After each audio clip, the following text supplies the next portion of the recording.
Breaking news! Halos 12,000 megawatts solar contracts ng kumpanyang itinatag ni Congressman Levisti na terminate.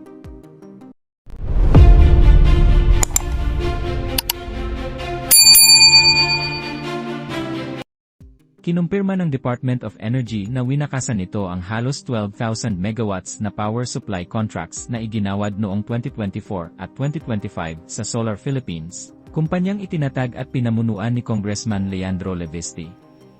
Ayon kay Sharon Garin, isinagawa ang termination matapos anyang mabigong tumupad ang mga proyekto sa kanilang contractual obligations, kabilang ang mga target na schedule at rekisitos sa ilalim ng Green Energy Auctions. Ang ilang proyekto ay inaasahang makukumpleto bago o pagsapit ng December 2025, ngunit hindi umano nakasunod sa mga itinakdang kondisyon.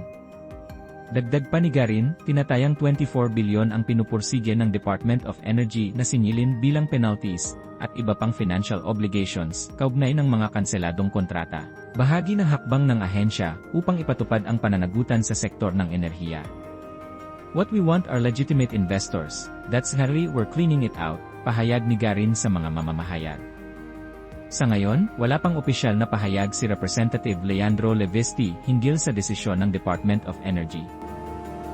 Kinansela ng Department of Energy ang mga kontrata ng Solar Philippines Power Projects Holding, kumpanyang itinatag ni Batangas 1st District Representative Leandro Leviste.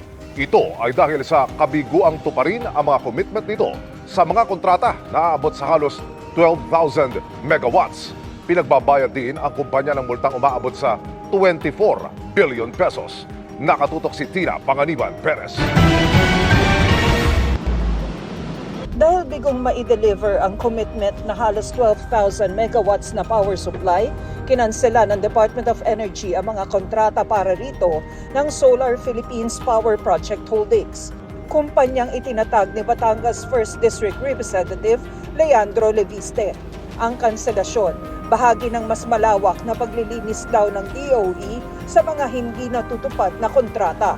Sa isang mensahe sa GMA Integrated News, sinabi ni Energy Secretary Sharon Garin na mga lehitimo at seryosong investors lamang ang gusto nila sa energy sector. Kaya kinansela nila ang mga kontratang aabot sa 17,000 megawatts ng renewable energy, kabilang ang sa Solar Philippines. Ayon kay Garin, ilang beses silang nagpadala ng show cause orders at iba pa, pero wala raw silang nakuhang tugon sa Solar Philippines. Pinagmumulta sila ng tinatayang 24 billion pesos. Dagdag ni Garin, ang kanselasyon ay base lamang sa discipline, performance at pagpapatupad ng kanilang contractual obligations. Pagsunod-an niya ito sa integridad ng mga kontrata at pananagutan sa publiko at hindi dahil sa politika. Ayon pa sa kalihim, posibleng kulangin na ang reserbang kuryente sa hinaharap at hindi mangyayari ang inaasahan sanang pagbaba ng presyo ng kuryente. Hininga namin ng reaksyon si Leviste at ang Solar Philippines, ngunit wala pa silang tugon. Tungkol naman sa umano'y pagbebenta ng shares ng kumpanya ni Leviste nang walang pasabi at pagpayag ng Kamara na nagbigay ng prangkisa nito, sinabi ng isang Vice Chairperson ng House Committee on Legislative Franchises na iimbestigahan ng komite ang issue kung may maghahain ng resolusyon. Sir, kailangan kong may reso, hindi po pwedeng motu.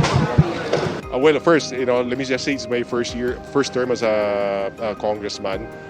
From my understanding, there has to be some kind of resolution because that's the formal way of actually bringing it to the attention of the committee.